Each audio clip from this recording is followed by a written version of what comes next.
ওয়া নাহনু আকরাবু ইলাইহি মিন হাবলিল ওয়ারিদ। মানুষ সৃষ্টি করেছি আমি, তার অন্তঃকরণে কি চিন্তা হয়, কি কল্পনা হয় তাও জানি আমি। আর আমি আমার বান্দার যেই সাহারাগের উপরে মাথাটা খাড়া আছে, এই রোগের চাইতেও আমি বান্দার বেশি নিকটে। আল্লাহ পাক গোপন রাখেন নাই, বলে দিচ্ছেন আমি কিন্তু এখানে আছি। সুবহানাল্লাহ। আচ্ছা বলেন তো আল্লাহ কোথায় আছেন?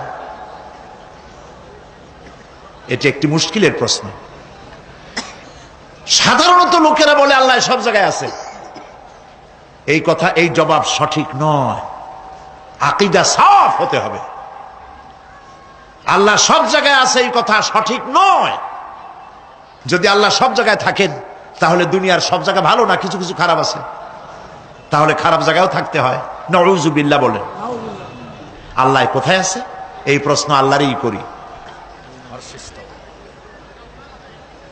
সওয়ালে মুকদ্দারের জবাব, পৃথিবীর মানুষ আল্লাহকে প্রশ্ন করবে তুমি কোথায় আছো।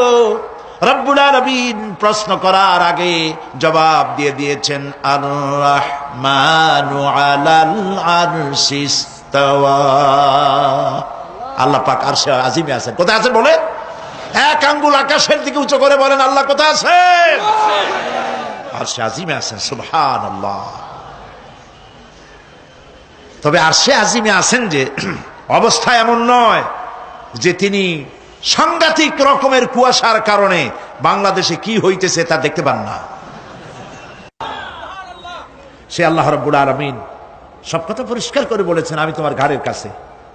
তার মানে আল্লাহর ইলম, তার নজর, তার সামা এবং তার বাসার, তার দেখা, তার শোনা, তার ইলম সবটা আমাকে ঘিরে আছে, আমি তার বাইরে নাই।